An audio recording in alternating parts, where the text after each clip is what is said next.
Namo Om Vishnupadaya Krishna Prishtaya Bhutale Shrimate Bhaktivedanta Swami Nityanamani Namaste Saraswata Deve Gauravani Prachadane Nirvishesha Shunyavadi Paschatcharesha Tarane Sri Krishna Chaitanya Prabhu Nityananda Sri Advaita Gadadhar Shivasri Gaur Bhaktivinda Hare Krishna, Krishna Krishna, Hare Hare, Hare Rama, Rama Rama, Hare Hare.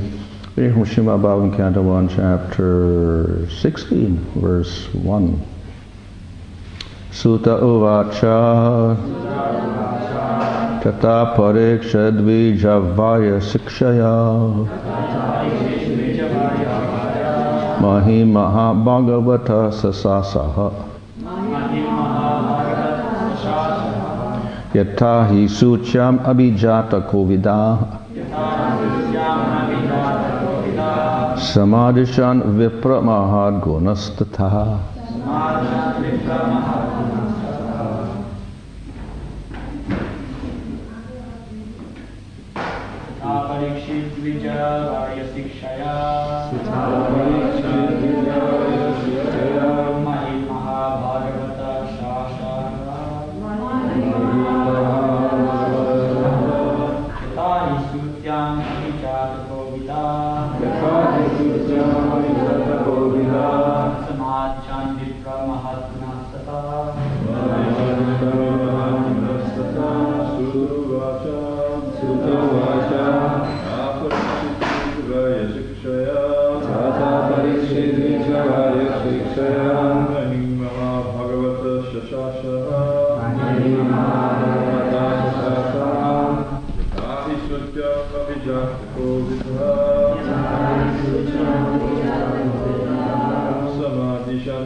Sutta Uvacha.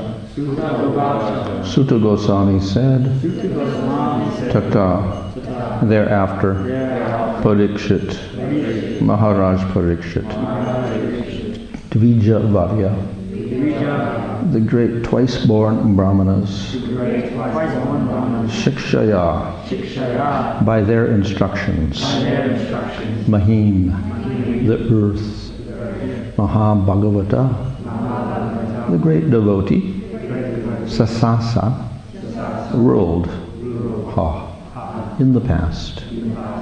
Yata, as they told it, he, certainly, Sucham, at the time of his birth, Abhijata Kovida, expert astrologers at the time of birth, Samadhishan, gave their opinions. Vipra, O learned Brahmanas, Mahatguna, great qualities, Tata, true to that. Translation, Sutta Goswami said, O learned Brahmanas, Maharaj Parikshit then began to rule over the world as a great devotee of the Lord under the instructions of the best of the twice-born Brahmanas. He ruled by those great qualities which are foretold by expert astrologers at the time of his birth. At the time of Maharaj Parikshit's birth, the expert astrologer Brahmanas foretold some of his qualities. Maharaj Parikshit developed all those qualities, being a great devotee of the Lord. The real qualification is to become a devotee of the Lord, and gradually all the good qualities worthy of possession develop. Maharaj Parikshit was a Mahabhagavata, or first-class devotee, who was not only well versed in the science of devotion, but also able to convert others to become devotees by his transcendental instructions. Maharaj Parikshit was therefore a devotee of the first order, and thus he used to consult great sages and learned brahmanas who could advise him by the Shastras how to execute this state administration. Such great kings were more responsible than modern elected executive heads because they obliged the great authorities by following their instructions left in Vedic literatures. There was no need for impractical fools to enact daily a new legislative bill and to conveniently alter it again and again to serve some purpose. The rules and regulations were already set forth by great sages like Manu, Yajnavalkya, Parasara, and other liberated sages, and the enactments were all suitable for all ages and all places. Therefore, the rules and regulations were standard and without flaw or defect. Kings like Maharaj Parikshit had their council of advisors, and all the members of that council were either great sages or brahmanas of the first order. They did not accept any salary, nor had they any necessity for such salaries. The state would give the best advice without expenditure, would get the best advice without expenditure. They were themselves samadarshi, equal to everyone, both man and animal. They would not advise the king to give protection to man and instruct him to kill the poor animals. Such council members were not fools or representatives to compose a fool's paradise. They were all self-realized souls, and they knew perfectly well how all living beings in the state would be happy both in this life and in the next. They were not concerned with the hedonistic philosophy of eat, drink, be merry, and enjoy. They were philosophers in the real sense, and they knew well what is the mission of human life. Under all these obligations, the advisory council of the king would give correct directions, and the king or executive head, being himself a qualified devotee of the Lord, would scrutinizingly follow them for the welfare of the state. The state in the days of Maharaj Yudhishthira or Maharaj Parikshit was a welfare state in the real sense of the term, because no one was unhappy in that state, be he man or animal. Maharaj Parikshit was an ideal king for a welfare state of the world.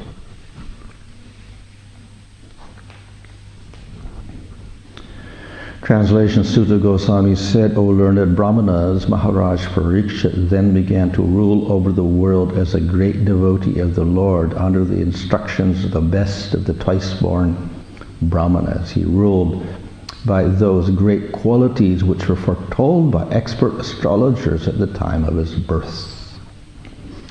So the previous verse discussed the departure of the Pandavas after they voluntarily resigned, and they decided to give up their bodies. But it was mentioned that they put Parikshit in charge.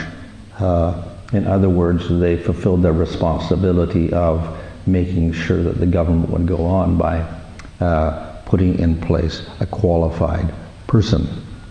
And of course, at that time, the qualified person was a descendant in their line. In fact, the whole Bhagavatam is, from the third canto on, traces out the lineage from Swayambhuva Manu down, and then later on from Vaivasvata Manu down, until we come to the Vrishni dynasty, etc. And so all of these were in lines, hereditary lines, father to son. And they were qualified as leaders of the world. This was a setup of the Supreme Lord. Every day of Brahma, he appoints and empowers Manus and their descendants to rule the earth. So they are called vibhutis of the Lord. So they have special power to do that. So obviously, because they're appointed by the Lord, like the Devatas, they're devotees of the Lord. So, of course, some are greater devotees than the others. Sometimes we get a little mishap, as we see in the case of King Vena popping up. And then they had to kill him because he was so demoniac. And then they started the line from his son, Prithu. So there may be some mishaps due to the nature of the material world, but generally those who are coming in that line are qualified persons. So what is their qualification? As a ruler, of course, there should be a kshatriya. At the same time, they should be a devotee. As a kshatriya, they have to also not only have the mode of passion, but also the mode of goodness. They have to have knowledge of scriptures. And then they have to be devotees. So this makes an ideal leader. So Parikshit, as described here, assumed the throne, and he had all the great qualities, Mahaguna, which were predicted by the astrologers. So it was a custom when a person was born, they would call the astrologer to see the future of that child. And particularly the royal families would do that because they wanted to make sure the person was qualified to take up the throne. So the astrologers came and they made all wonderful predictions about his future. And thus the astrologers seemed to be qualified because their predictions came true. And he manifested all the wonderful qualities that were predicted. So the first lines here talk about him ruling the kingdom. And of course, one of the major qualifications was Mahabhagavata. He was a great devotee of the Lord. But the other one was Dvijavarya Sikshaya. How did he rule? He ruled by taking instructions from the best of the Dvijas, the best of the Brahmanas. So he was submissive to the Brahmanas. We see that the Varna system is classified according to gunas. So Sudras are dominantly tamagun, Vaishyas are tamagun, rajagun, Kshatriyas are rajagun, sattvagun, and Brahmanas are sattvagun. So we also know that of the gunas, sattvagun is superior to the rest. And this is praised in Bhagavad Gita. Sattva-guna is the best of the gunas. So, therefore, in the Varna system, the Brahmanas are at the top. They're not at the top in terms of ruling, and the Kshatriya is the ruler, but the Brahmanas are at the top. So this is for the Western world, this is a little bit strange. The top person is the ruler. In European society, the king was the top person. But here we find that the Brahmana, who is not the ruler, is the top person. So how is that possible? It's only possible because the Kshatriya respects the Brahmana. And he puts them in the top position. He gets the advice of the Brahmanas and then he follows their order. In that sense, the Brahmana is at the top. And therefore he's the most powerful. In terms of practical power, of course, the king is still the head administrator of the country, but he takes his advice from the Brahmanas and gives them respect, and therefore they maintain their position at the top. Because, as I said, sattva is superior to rajagun and tamagun. Now the Kshatriya has a combination of rajagun and sattvagun. If he has no sattvagun, it will be very difficult for him to follow the advice of the Brahmana. So therefore, someone who's only in rajagun, he's not really qualified as a kshatriya. He cannot rule properly. Definitely he can rule, but he will exploit everybody for his own purposes. So therefore, the real kshatriya has to have some sattva. And that sattva allows him to follow the brahmanas, and sattva allows him to be more objective and more detached from his position, because the quality of sattva is inner happiness, which means we are not too attached to the enjoyment of the senses. So therefore he has less attachment to his position as the ruler, less attachment to that enjoyment. So therefore the real kshatriya has to be a combination of sattva and rajas, rather than pure rajas. So, of course, sattva gun is not also the ultimate quality. This is a material quality. So as far as material qualities, yes, good. But devotion is higher than that. That's spiritual quality. So the king cannot just be a mixture of raja and sattva, rajas and sattva. He also has to have the highest quality of all, that is devotional qualities. In this way he can rule. It is said that bhakti is independent and everything else is dependent on bhakti. So karma yoga appears to be independent because you just do your sacrifices and worship devatas and you go to Svarga Loka, but it is pointed out that that doesn't really work.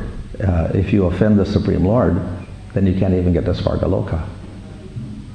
Similarly, the Varnashram system also will not work unless that king is a devotee, and there are traces of devotion within that whole setup of Varnashram. So nothing is independent. If the Varnashram system is to succeed properly, it must have a devotional element in there. Now, in traditional society, it may not be so strong because not everybody is qualified for bhakti, and therefore we have the system of karma yoga and dharma, etc., for people in general, because they're not so qualified. They're more interested in artha and kama. They want to take care of themselves and their family. That's their main primary concern in life. Everything else secondary. Nevertheless, they also have to have some theistic faith as well. That is inculcated in the whole system. But their primary objective is artha and kama. So the leader of the country has to balance out very well, because if he only has the artha, dharma, kama tendency, then he can't really succeed unless he has that bhakti also. Maybe a little bit, but just yes, there's something there. And this will make the system successful. So therefore the king is in a rather delicate position. He has to rule, he has to follow the brahmanas, he has to follow the Supreme Lord. He's got two authorities there, brahmanas and Supreme Lord. And still he has to rule the country and act like the supreme person, but he's under someone also. So this is the system that is set up in the Varnashram system. And it may be a little difficult to find someone for that post. So that's why the whole post is appointed and empowered by Supreme Lord himself, and they have hereditary lines of kings empowered by Supreme Lord, so that the system will go on nicely. So, some of the people in the line, the descendants of Manu, are very great devotees. Some are ordinary devotees. Some have a little less. So we see here, Parikshit was a very great devotee. So he's Mahabhagavata, very, very prominently a devotee, even though he is the king. So his devotional qualities were outstanding, and that is mentioned in other places in the Bhagavatam. Even as a child, he was thinking of the Supreme Lord. When he was playing, he was thinking of the Supreme Lord, etc. So he didn't have he didn't deviate in his mind from the Supreme Lord. Moreover, when he was before he was born in the womb, he got the blessings of the Lord and he saw the Lord, because the Lord saved him. So he was, we can say, benedicted by the Lord also. to have a very special role because the Lord protected him in the womb. So that's why he's such a great devotee. So it is said that because he saw the Lord in the womb, when he came out, he was always looking for the Lord. So that's why we have the word parikshat.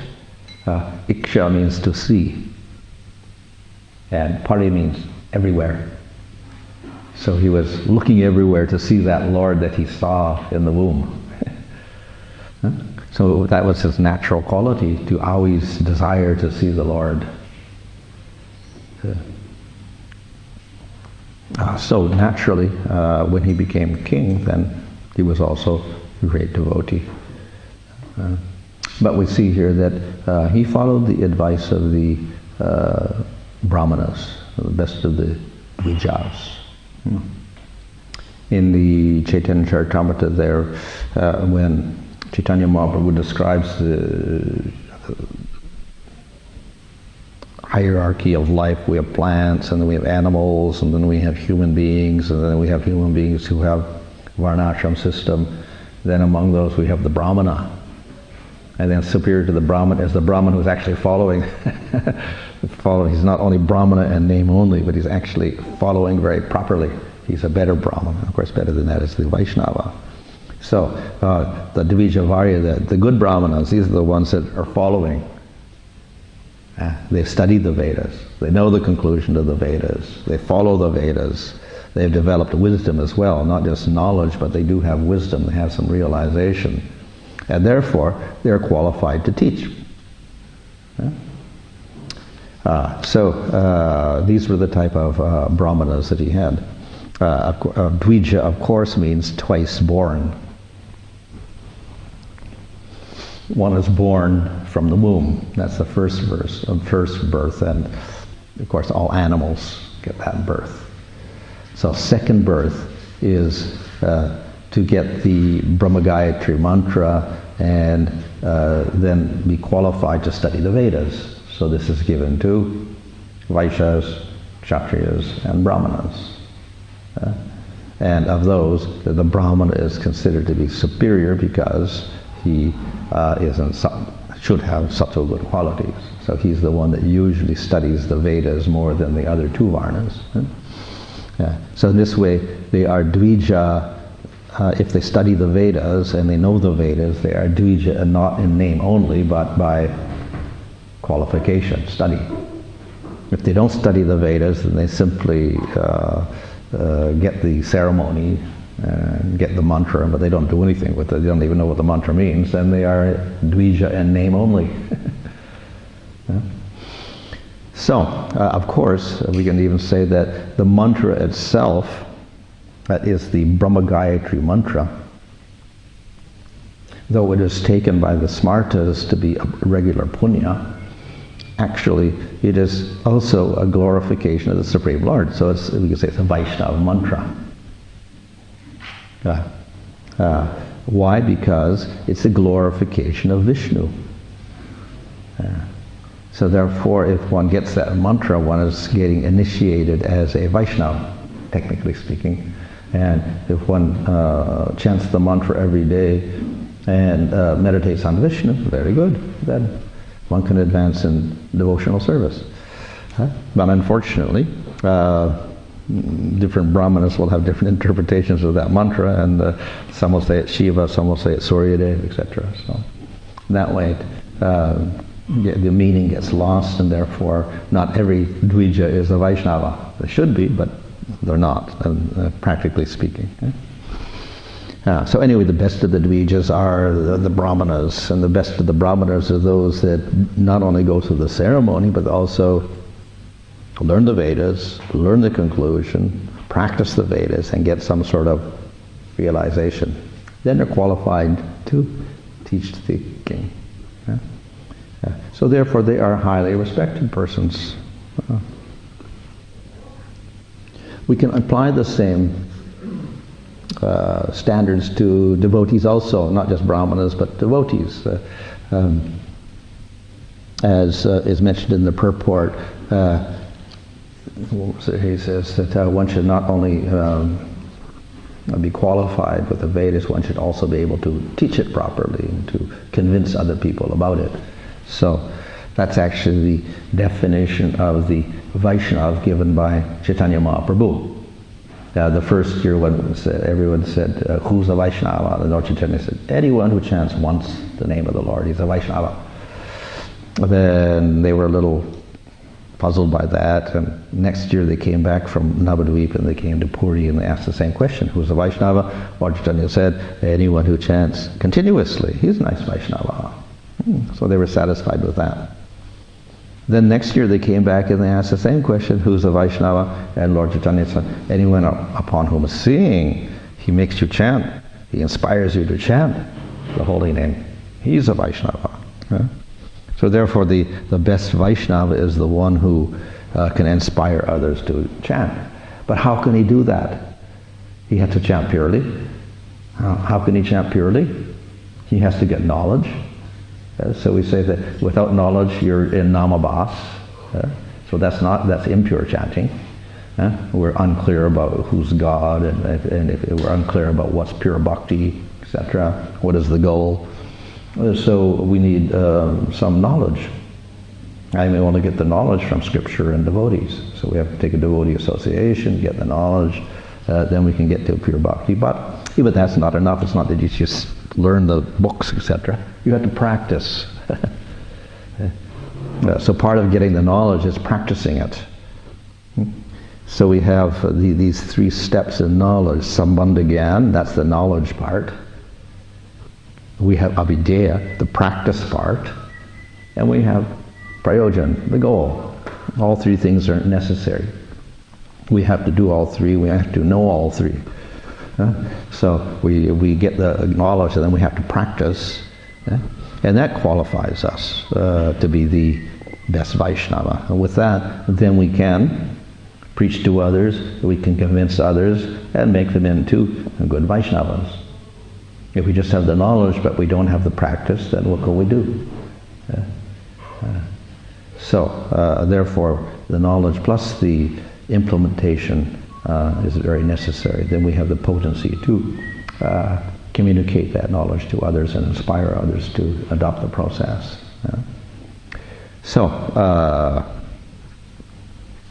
Parikshit Maharaj was very highly qualified, and that was, of course, predicted by the astrologers. But we should not think that, you see, karma is predicted by astrology. That's all it does. It's a material science to predict your karma of this lifetime. So was Parikshit subject to karma? If not, then how could he be such a great devotee if he was under the law of karma? So actually, like the Pandavas, he's also an eternal associate of the Lord. So he's not under karma. But the Lord makes arrangement that even the devotee seems to follow a path of karma. So he gives him a birth such that his karma looks very good from the material point of view. So in other words, he arranges not only for spiritual auspiciousness of the devotees, but also the material auspiciousness. So whatever is auspicious for them, it's arranged according to karma. Of course, we see that it was good karma, but then we had an unfortunate incident. He got cursed at a young age and he had to die in 7 days. Bad karma in one sense, if that's bad karma. So that again is arrangement of the Lord. It's not real karma. It's not. Of course, one could probably in Mahabharata, maybe there's a story of why he got cursed and Shringi and whatever. Why it was, what was their relationship in the previous lifetime or something. But nevertheless, ultimately, it's the arrangement of the Supreme Lord for his pastimes. And we cannot blame Parikshit for having faults like pride and impatience and hunger and thirst and whatever, and therefore pride and insulting the Brahmana. And we should never find fault, and we should never find that he is subject to karma, because he's a devotee of the Lord, and he's even if he's a devotee, he's not under the law of karma, because he is bhakti destroys all the karma. So therefore not really under astrology of these what is mentioned here. Huh? So, but we can say that the astrology simply follows according to the plan of the Lord, and then he is there. Huh? So that is the case also. Sometimes people make the chart of Ramchandra or Krishna and say, okay, this predicts that Ramchandra this is his qualities and this is what he will do, or these are Krishna's qualities according to his chart. But that's all secondary. The Supreme Lord is never under karma or astrology. He's transcendental. Huh? He will just appear and he will make arrangements such that the good qualities of astrology, which are predicted in astrology, is also manifest in his chart. That's all. But that's an aspect of the Lord's power. He can do that. So therefore, the devotees and the Supreme Lord are not actually under the law of karma. They are independent of that. And the devotees are under the supervision of the Supreme Lord, and all their activities are guided by him rather than anything else. So whatever happens here in the story of Parikshit is the will of the Supreme Lord, and we can't attribute any fault to Parikshit. Okay, any question there?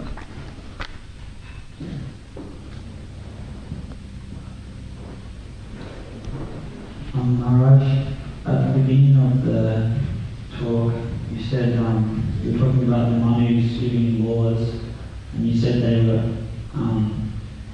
applicable at all times and places. But I'm just wondering, some of these laws, like Manu Samhita and stuff, it doesn't seem like it's practical in Kali Yuga, even though we hear that it is at all times and places, but now it seems some of these things aren't practical now, so how do we apply that? Though the laws are perfect because they are scriptural, we do need a proper administrator, a descendant of Manu, to implement the laws at a particular time, because the details are always subject to time and place. That's why we need someone to judge everything at the time and place. And if they can't do that properly, then the laws get misapplied. So all the laws are applicable, but then they're applicable within the time and circumstance as well. If they didn't need that, then we just have the books and everybody follow the book and implement the law. But it's very complicated because we have so many cases which aren't covered by the law also, so we got to make judgment on them. If this is the case, then what do we do here like that? It's just like in the country. Any country has laws. But we need someone to interpret the law. So therefore we have the judge. And then the people, based on that, we can say right or wrong or whatever, because the judge gives an opinion. Okay, this he did break the law here, or he didn't break the law.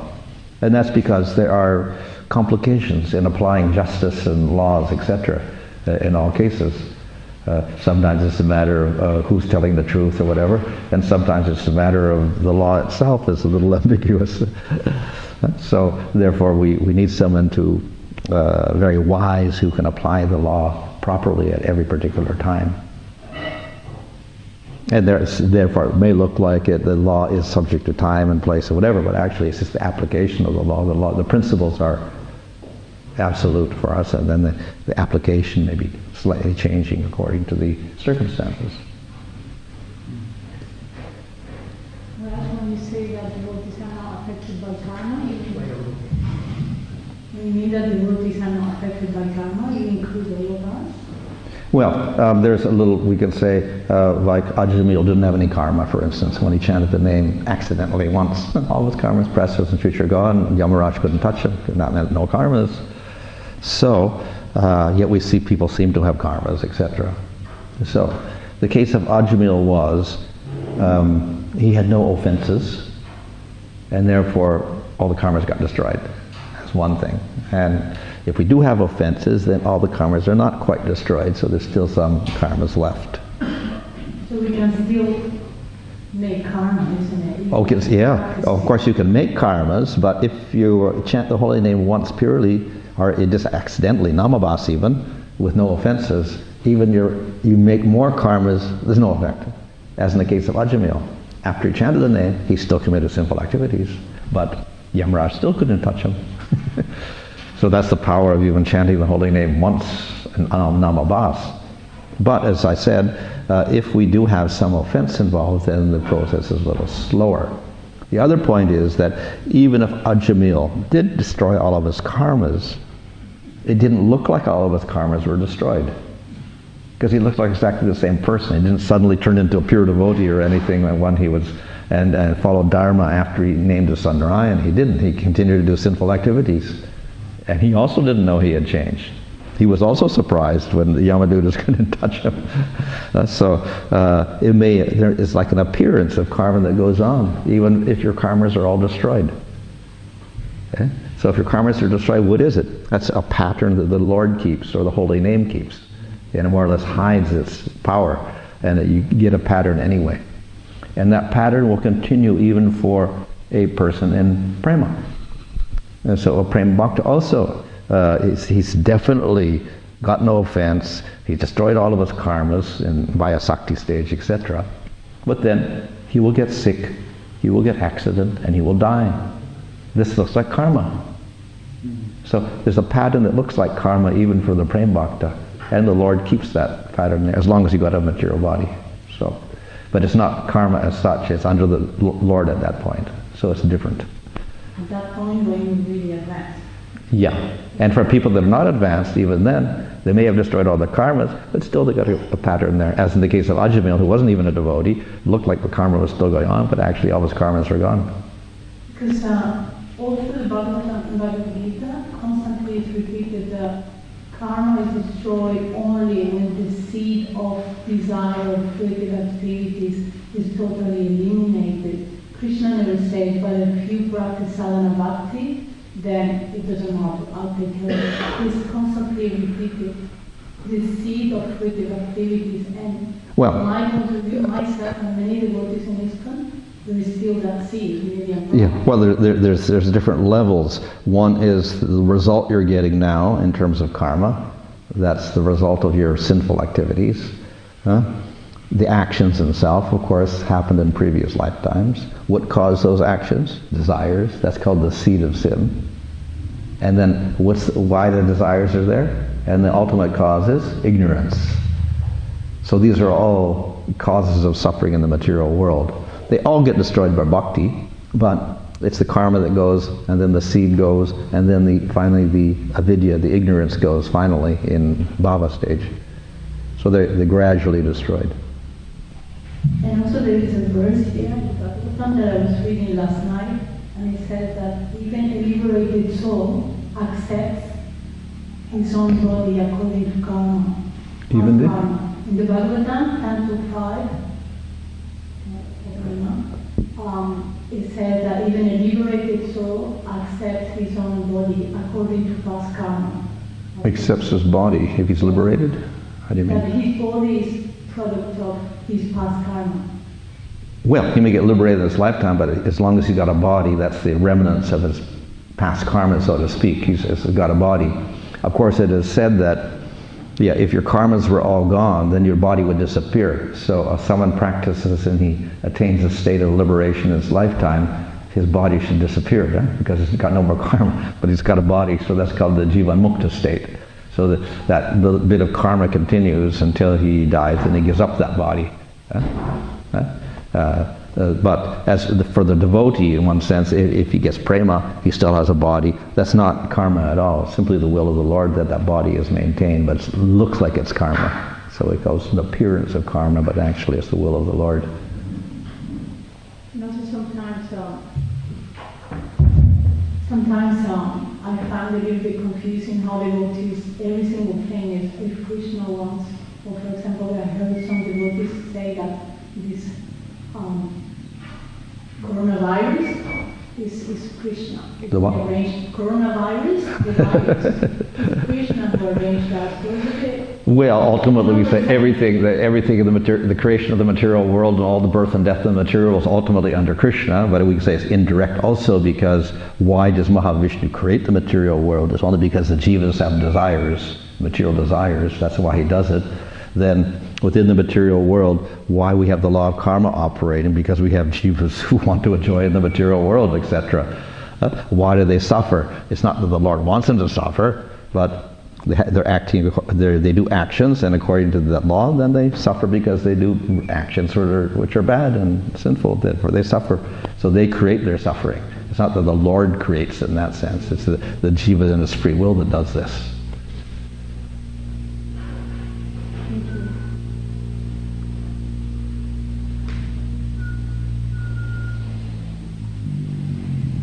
Hare Krishna. You spoke about astrology kind of acting like a karmic roadmap, I suppose, to you kind of like an outlay of the kind of influences in your life. But obviously when you're absorbed in devotion, you kind of become aloof to the karmic influences. So I suppose that kind of brings up the question of free will and determinism. It's my understanding that they kind of both work simultaneously or in unison. So could you comment on your understanding of that? Yeah, so we do have karma throughout our life. Based on previous activities. This will determine a birth, when we're born, the body we get. It will determine our death, when we give up the body. And then there are certain incidences there which are indicated, like marriage or sickness, whatever like this, different things, or promotion, job or whatever, different things are there. But then, even with that pattern, we have our free will, and then we can wake up in the morning and we decide to do this or decide to do that. That's not the law of karma operating. And our karma may say one thing, okay, you're going to be wealthy or whatever, okay, fine. But then, by my free will, I can spend and waste all the money, and then I'm a pauper. So it's not that everything is, karma. We have our free will in this lifetime, and that more or less reinforces the karma or helps us go worse than the karma, worse than we are, if we do a lot of sinful activities in this lifetime and make it worse for ourselves in this lifetime. Or on the other hand, with knowledge, we do our activities, we can better ourselves and even get out of karma. So it's not that karma is forcing us to do every single act and making us do things. Yeah? But we still have our free will to do activity. It's karma gives us a circumstance, then we use our free will to choose how to do an activity. And by doing that, we can reinforce our karma and make it worse, or we can choose to make it better even. So that's where the free will operates. Of course, if you're in the mode of ignorance, it's more likely that you won't choose to do any good activities. You just fight against your karmas in the most tamasic way, and this only makes things worse. So that's why in the Vedic system, there's not much liberty given to the Sudras. They don't get many choices, because they'll make the wrong choices. They're told what to do. You do this, and this, and then you do it, you follow. As a Sudra, if you have a good Sudra, then you follow what they say, what Scripture says, or what the Brahmana says, then you follow it, then you're okay. And if you don't want to follow it, then you end up more suffering. As you go up in the scale then, and you become Brahman, then you can start thinking independently even, and then you could start, of course, then you're willing to follow the Scriptures, understand the purpose of the Scriptures, etc. So you got much more flexibility in your choices at that stage. It seems like in my own life, like what I think is free will, I'm actually just acting on previous experiences. So how do we understand that we have free will at the same time that Krishna is, we say that no blade of grass moves without Krishna willing it to allow it to move. So how do we coincide? Yeah, well, ultimately everything depends on the will of the Lord. Your very existence depends on the Lord. Without you, Krishna saying exist, you can't exist. And then to fulfill all your desires again, without the will of the Lord, you can't even operate your senses or move or anything ultimately. But then generally, he consigns it over to devatas and so many other factors are there so that you can operate your body in this world. So we do, because we are human beings, and we have a mind, we have memory, etc., our past experiences are valuable for us. Because we can start discriminating. Okay, that was not so good. I didn't get a very good result here, and I've done that many times, so maybe I shouldn't do that anymore. So that's a good use of intelligence, discriminating power. Bad use is you just ignore everything, forget it all, or even if it was, you just ignore it and you keep doing the same bad activity and getting worse results each time. So that's not following your your recollections or your experience. So experiences are definitely valuable for us, but then you have to take advantage of it as a human being. Yeah? A person that can do that, then he can progress. A person that doesn't, then he fails. That's what the law of karma is for, just to make you realize that. And of course, behind that we get not only the experience of this lifetime, but previous lifetimes also backed up somewhere in our brain, which we can't remember, but somewhere the intuition is there. So that's to our advantage also. Even the previous lifetimes' experiences are also there. So that gives us a little advantage if we can access our experiences and learn from them. If we don't learn from experiences, then we're more like animals.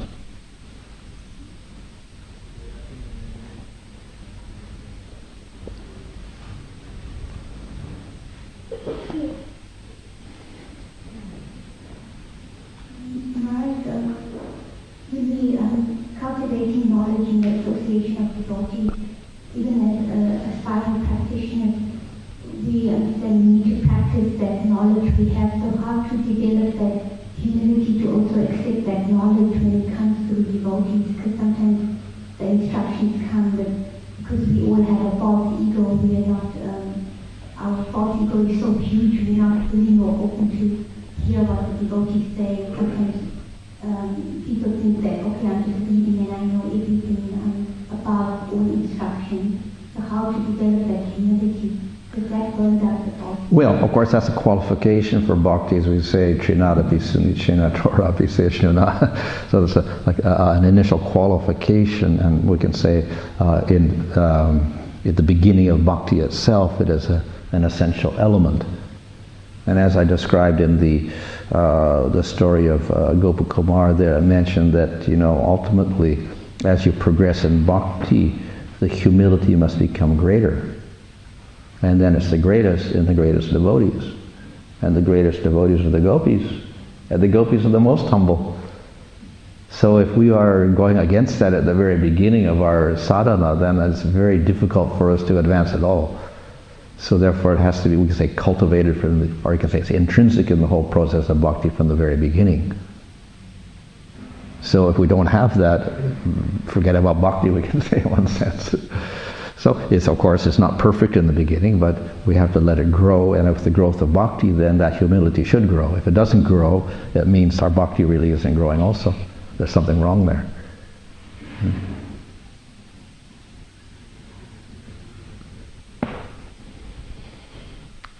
Okay.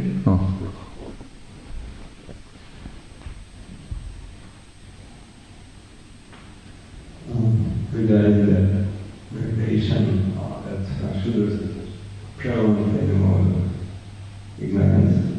It's just a prevalent mode of nature. It doesn't mean that they don't have. It doesn't mean they don't have any goodness at all. Sure, they may have, but they're prominently that. Yeah, yes, that's all. Kind of the question is Shuddha also at all in the material world? If you attain prema, then you're in Suddha Sattva. Beyond everything in the material world, you've transcended the gunas. Otherwise, no, it's always a mixture. Your body gets affected by the gunas, and the environment is gunas, etc. All we can do is choose better gunas, better sattvic food over tamasic food, sattvic environment over tamasic environment, sattvic association over tamasic association. That's how we can at least do something to influence the gunas on us. But then, of course, better than that is bhakti, nirguna. So prasadam instead of sattva-gun food, a devotee association over sattva-gun association. Transcendental environment over sattvic environment. Hare Krishna.